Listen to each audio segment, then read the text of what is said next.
how much money do you need to retire? Or I think what I want to talk about today is, how much should you have saved for retirement at a certain age? By the time that you're 30 or 40 or 50 or 60, do you have enough saved for retirement? I've probably read 5 or 6 different articles that talk about this, and what I've noticed is there's always kind of this disconnect, and they talk about the math and the different kind of rules of thumb in terms of how much you should have saved, kind of these like milestone years. But after reading all these different articles, the why behind, why do you need to have this much saved? What does that translate to? That's been missing in a lot of the different things that I've read. So that's what I want to talk about today. The what, how much do you need to have saved? What's that amount? Of course, it's a helpful guideline, but I want to take it one step further and just help you kind of think about, why do you need this money? What does that turn into later in life? So in today's video, I'm just going to break down some of maybe the myths behind, retirement savings goals that you might have heard of. I'm going to talk about some general rules of thumb. And I do want to make this quick disclaimer. I'm going to be talking about some guidelines, keeping it pretty high level today. Obviously, for your situation, it's going to be a little bit different. But just know that I want to bring this back down to reality. And hopefully, just make this so it's not this scary thing that's way off in the future. This is something that you should be taking control of today.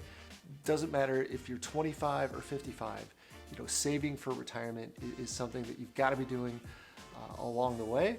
And I just want to do some of the math at least so you can understand the why behind the how much.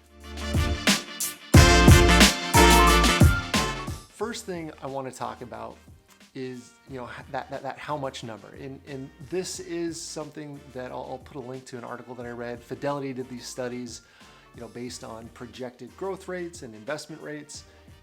What's that amount that you should be saving, and they tie everything to income, which I find really interesting. So the general rule of thumb is by the time that you're 40, you should have 3 times your annual income saved for retirement, and then by the time that you're 45, maybe it's a little bit more. Then by the time you're 50, you should have 6 times your annual salary saved. And these multipliers, it's nice, again, as a rule of thumb, but, obviously everyone's situation is going to be a little bit different. Maybe you're taking a sabbatical and you don't have an annual income. Obviously, that's not going to translate over very well.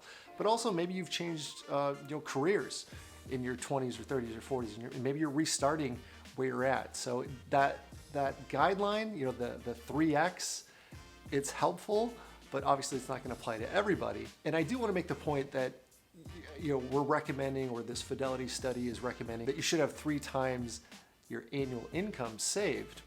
But I also want to stress that you should have that amount invested, because inflation is something that's coming back into conversation these days, and we need to make sure that, number one, we're outpacing inflation, which you can't do at your local bank or credit union with a savings account. You need to be participating in this market growth, and that's why you should have your retirement savings invested. 3 times your annual salary doesn't mean you're done. You can stop there. Of course, you got to keep saving all the way through your 40s and your 50s, and I want to get to that end point because hopefully by the time that you're retired, you've got this nest egg built up. And let's just do some really simple math on some general rules. So you might have heard of this thing called the 4% rule. And this is a tried and true way to stress test, do you have enough saved? Because when you think about retirement, well, you're trying to replace the income that you were receiving during your working years. So, when you look at, do I have enough saved? Really what you should be trying to calculate is the other side of the coin. Can you spend within your means based on how much you have saved? So that budgeting question, I know I don't want to take a deep dive into budgeting today, but you do need to have at least a general sense of what you need to live off of to enjoy life, to enjoy retirement. And that's where that 4% rule comes in. So again, if we just keep the math really simple, let's say that you've got $1 million saved by the time that you retire. And if we apply the 4% rule, that means that you could comfortably withdraw $40,000 per year off of your nest egg. And obviously, this is something where if you've got other sources of income. Maybe you're calculating your Social Security, or maybe you've got a pension. These things are going to help with that income calculation. But just in terms of, what can you withdraw from your portfolio, that's where that 4% rule comes from.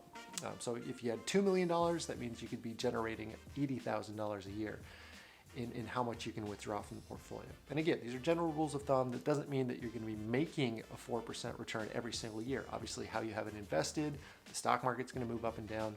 Those different factors are going to determine what the growth of that portfolio is. But we're just talking about how much you can withdraw from that over a long 20, 30 plus year retirement. And that's the other thing that I want to tie this back to is when you're thinking about, how much do you need for retirement, you really need to be thinking about how much you need to spend in your retirement years. And to make this last, there's this other way to think about this. A lot of times I've heard this 25x rule. Try to have 25 times the amount that you spend each year, have that saved. And that's just another way of thinking about the 4% rule. So the 4% rule, the 25x rule, those are pretty much the same thing. But when we're thinking about, are you taking the right steps to achieve 3 times your salary at age 40 or 6 times your salary at age 50? That takes some careful planning. And obviously, I just want to stress that you're probably doing this in a 401k or maybe an IRA or some sort of retirement account that you have through your work. And your savings, how much you're contributing to it, that's a huge part of it. Don't get me wrong, but also how you have it invested, how you have it allocated so that those investments are growing as you're contributing to it. That's how you're going to get to this 3x, 5x, 6x number, which eventually then you'll have hopefully enough for you to generate some income later in your retirement years.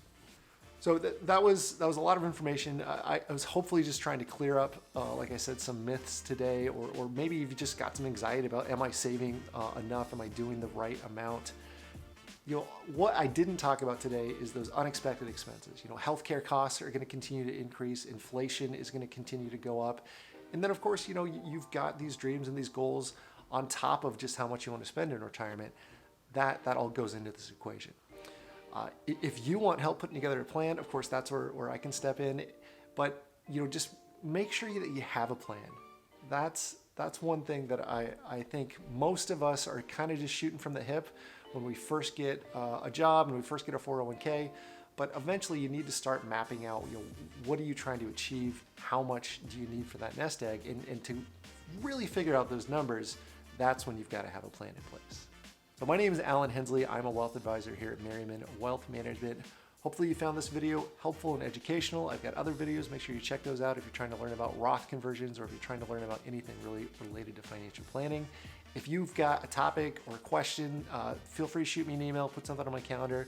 I'd love to make more videos, or we can meet one-on-one and talk about your goals. Thanks so much. Have a great day.